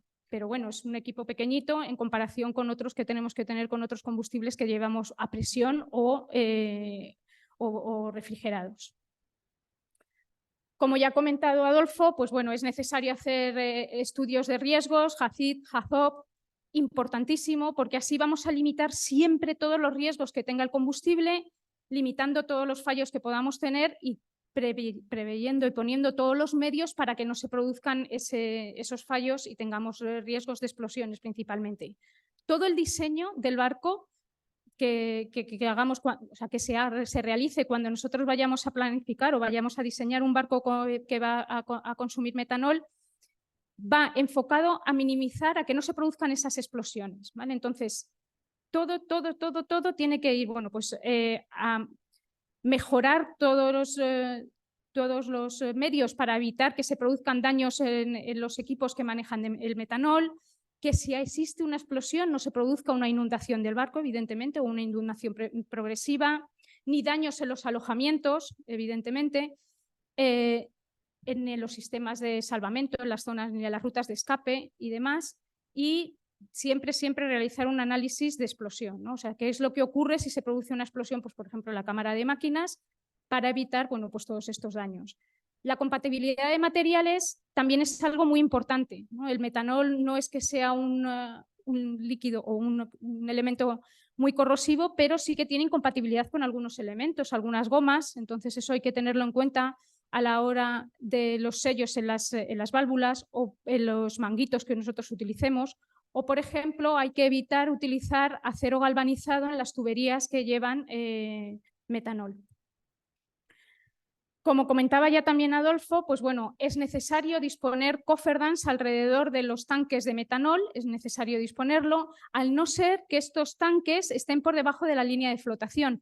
¿Por qué? Bueno, pues porque si se reproduce un daño, como bien decía también Adolfo, el metanol es biodegradable, entonces, bueno, pues se va, pero no produce ningún problema de toxicidad a la tripulación. En el caso de todos los cofferdams que hay alrededor, pues bueno, requieren tener un sistema de sentinas independiente, que sea solamente para el sistema de combustible, y que puedan ser espacios inundables, o que, mejor dicho, que puedan ser espacios inundables para inundarlos de agua y que en caso de pérdida o de fuga, pues se pueda disolver en el agua. Otra cosa que también ha comentado Adolfo es el tema de las zonas de riesgo, ¿no? De las zonas peligrosas. Todas las zonas peligrosas están definidas a partir de, bueno, de la IEC, de la 60092-502, que es la de petroleros, la que utilizamos para definir las zonas peligrosas en los petroleros, pero sí que es verdad que en el metanol se plantea el extender esa zona peligrosa 4 metros más de los 6 normales en las salidas de las válvulas de PV, de presión vacío. ¿Por qué? Bueno, pues porque el metanol pesa mucho más que el aire y cuando sale, cae como si fuera las fuentes de chocolate estas que ponen en las fiestas, pues igual. Entonces, bueno, pues para evitar riesgos, evidentemente se amplía ese margen de riesgo, perdón, esas distancias de seguridad, ¿vale? Claro, cuando nosotros hablamos de un barco de un tamaño, pues bueno, 80 metros, como es en el caso de los barcos que está construyendo Armón, pues las zonas peligrosas más o menos se puede cumplir con ellas, ¿no? Pero cuando hablamos de barcos pequeños, las zonas peligrosas, pues muchas veces estas distancias de 6 más 4, 10 metros, imaginaos un remolcador de 30 metros de eslora, entonces casi que el barco entero es peligroso, ¿no? Es cierto que cuando no podemos cumplir con esas distancias mínimas, lo que sí se plantea siempre es hacer un análisis de dispersión, es decir, si yo tengo una fuga, ¿cuáles son las zonas peligrosas que se me van a quedar? ¿Para qué? Bueno, pues para limitar esas zonas peligrosas y no ser tan restrictivos. Otros requerimientos, pues bueno, evidentemente siempre limitar las fuentes de ignición, todos los equipos eléctricos que vayan a ir en esas zonas peligrosas tienen que ser EX, lógicamente. Si nosotros hablamos, que no es el caso, porque ahora mismo estamos siempre hablando de instalaciones multifuel, es decir, que llevar varios fueles, todavía no es que no nos fiemos, no sabemos si vamos a tener a nuestra disposición metanol en todos los puertos y, por tanto, los armadores se tienen que plantear que los barcos tienen que ser duales, o sea, tienen que tener posibilidad de trabajar con varios combustibles. Pero bueno, en el futuro en el que podamos trabajar con metanol únicamente, pues bueno, se tendrán que llevar 2 tanques de al menos 8 horas, estarán separados por mamparos a 60 para, en caso de incendio, bueno, pues tener disponibilidad de ello. Es importante que las tuberías de metanol estén a 800 milímetros del costado para que en caso de colisión o fallo, pues bueno, pues no rompan, etcétera, etcétera. Todas las tuberías tienen que ser de doble pared, como decía también Adolfo. Esa doble pared tiene que ir o bien ventilada o bien inertizada. Tenemos que tener también un control de por si se producen fugas, tendremos que tener detección. Y bueno, si el tanque de metanol está en la cubierta, en la intemperie, pues tendremos que tener sistemas de lucha contra incendios por espuma, igual que los que comentaba Adolfo que tenemos en cámara de máquinas. Como ventajas, bueno, pues el metanol no es desconocido en el sector naval. Nosotros transportamos metanol, luego sabemos cómo almacenarlo, cómo manejarlo, cómo carga, es verdad.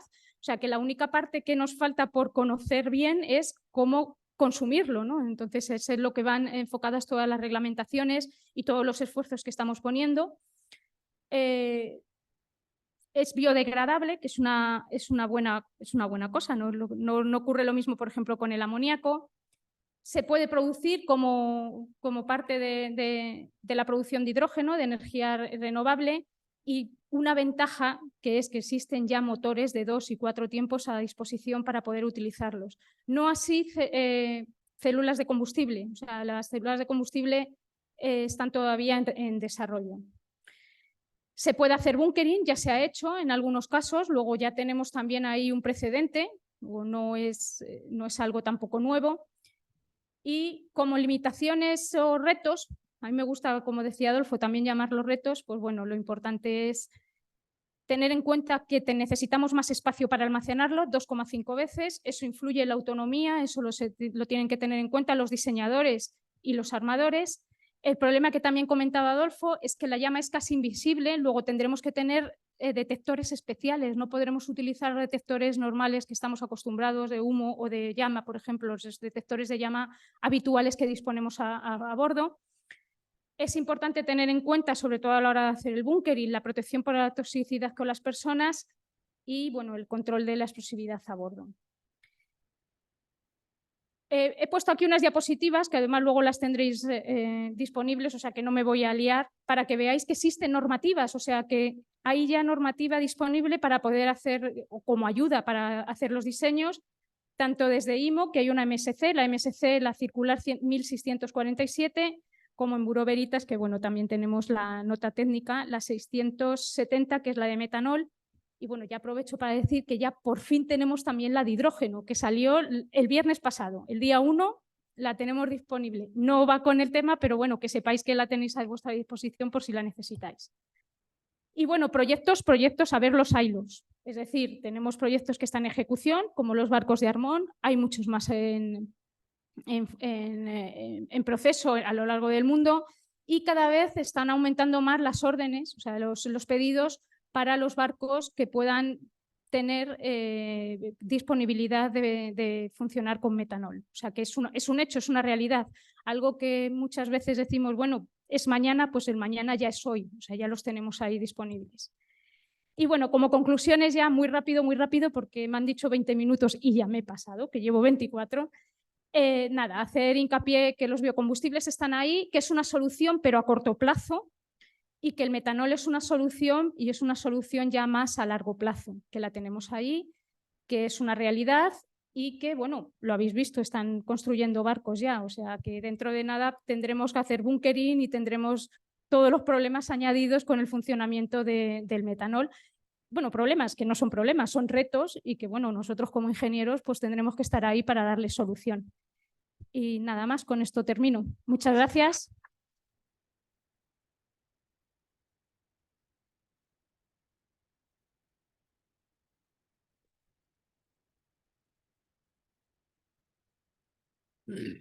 Bueno, pues vamos a abrir un turno de preguntas y por favor, el que quiera intervenir, levante la mano, le llevarán un micrófono. Cuando lo tenga, por favor, si os levantáis para que el resto de la audiencia os pueda ver y presentaros pues con el nombre, con el título o la compañía a la que se pertenece. Y luego, pues muy de agradecer si la pregunta es directa, concreta, escueta y a quién va dirigida.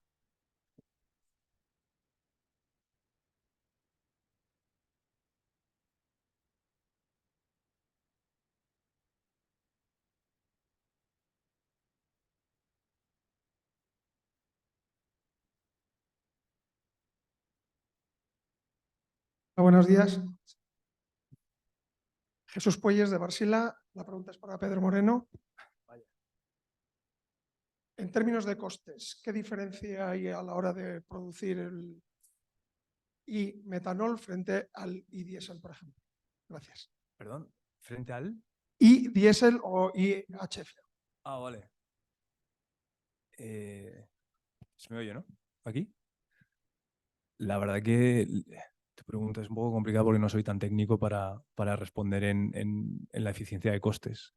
La diferencia al final es que el i-metanol, al tener diferentes fuentes, muchas de ellas todavía por desarrollar, la eficiencia de, hablando muy en la calle, ¿no?, de la putrefacción de los residuos municipales, no puede ser o no es la misma que en la consecución del i-diésel. No te puedo dar una cifra, lo siento, pero creo que el i-metanol por ahora puede ser ligeramente más caro que el i-diésel. Básicamente, todo lo que sea ahí tienes que ver un poco que es el contenido de hidrógeno verde, es lo que va a marcar un poco cuanto más elevado puede ser uno u otro. Siento no tener el número, la verdad, ahí me has pillado.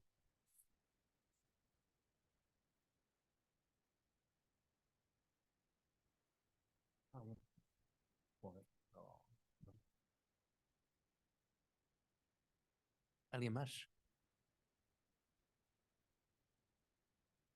No pudimos haberlo explicado también, ¿eh? Bueno. Hemos explicado muy bien. Dudas sobre los biocombustibles, emisiones, no emisiones, por ejemplo.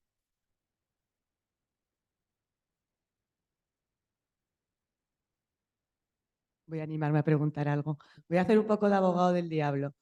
Teniendo en cuenta que el metanol tiene carbono y por unidad de energía emite más o menos el mismo CO2 que emite un combustible fósil convencional líquido, ¿No sería más razonable como centrar todos los esfuerzos a corto en un imetano, que si yo miro la forma CH4 parece como que tiene menos cadenas y que va a ser más fácil de producir que un metanol, que tiene el mismo CO2?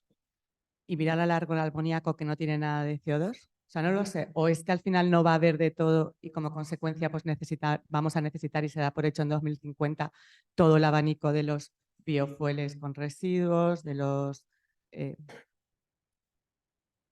LNG nos lo acaban de meter hace 2 días y ya estamos diciendo que no vale. Y hace 2020, ¿eh? 2020 es cuando se estaba dinero de nuestro bolsillo, todos para proyectos de la Unión Europea para hacer barcos de GNL.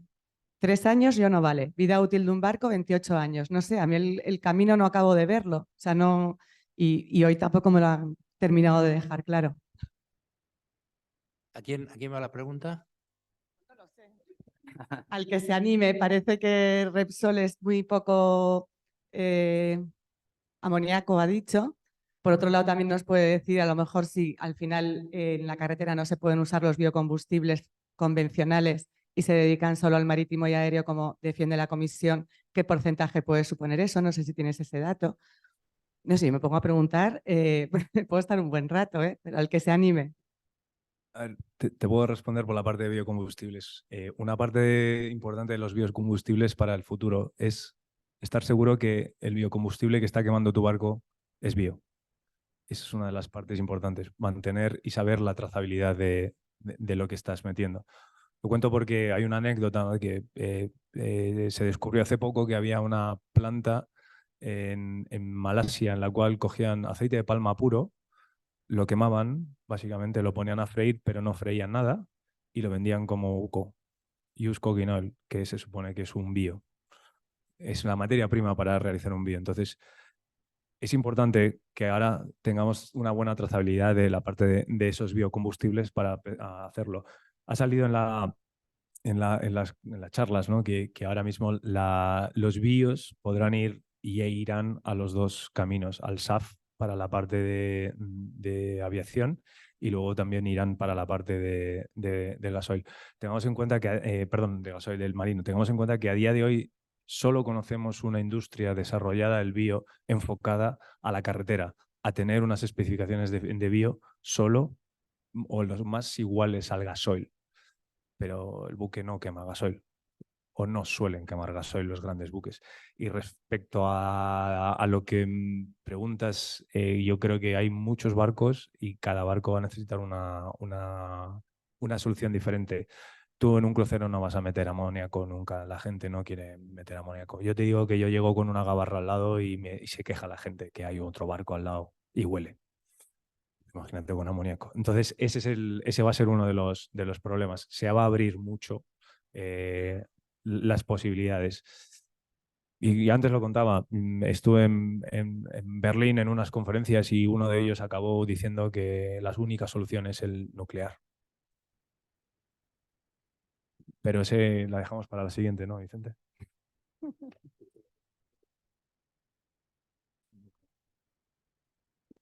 Sí, efectivamente.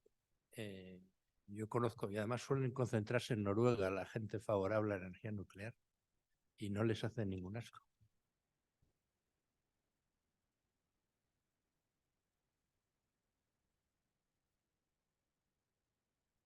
Bueno, pues si queréis pasamos a tomar... Hola, Vladimir Meca, de parte del personal docente e investigador de aquí de la escuela. Yo estoy trabajando con metanol, con pilas de combustible de metanol directo, que también se ha mencionado aparte aquí. Y una de las dudas al principio de mi trabajo se centraba en definir lo que era el e-metanol, porque es verdad que tenemos el Instituto de Metanol para dar alguna idea, pero no terminan de centrar en qué consiste el e-metanol, cómo se sintetiza ese combustible.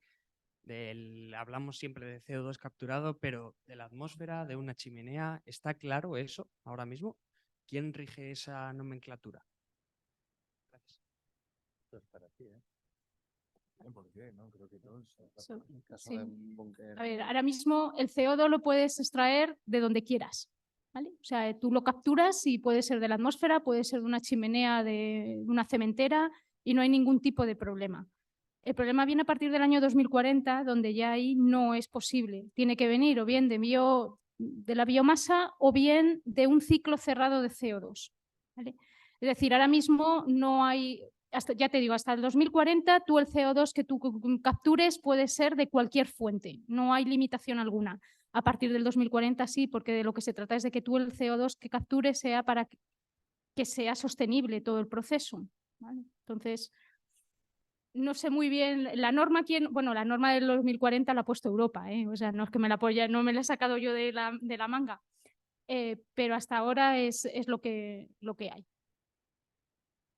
Para lo que es todo CO2, hay varias tecnologías. Una, por el tema de la normativa, y al final yo en mi charla abogaba mucho por el tema legislativo, porque al final necesitas tener, está el DAC, el Direct Air Capture, que es la forma más normal, ¿no? Al final dices, bueno, en palabras llanas, voy a restar el CO2 que tengo en la atmósfera y la voy a utilizar para sintetizar un nuevo combustible. El problema de eso es que ahora mismo no está claro si te lo van a recompensar. Y al final de todos es cuánto inviertes y cuál es la recompensa. Y ahí pues empieza un poco esa incertidumbre a la que tú te ves ahora mismo, en la cual nosotros tenemos fe en que llegues a buen puerto para poder aplicarlo, pero es verdad que nos encontramos en un inicio de camino que hay momentos en los que a lo mejor el camino no está muy bien tirado todavía.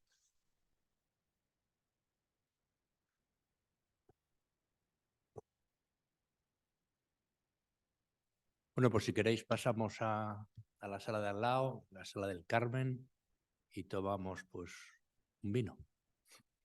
Muchas gracias a todos.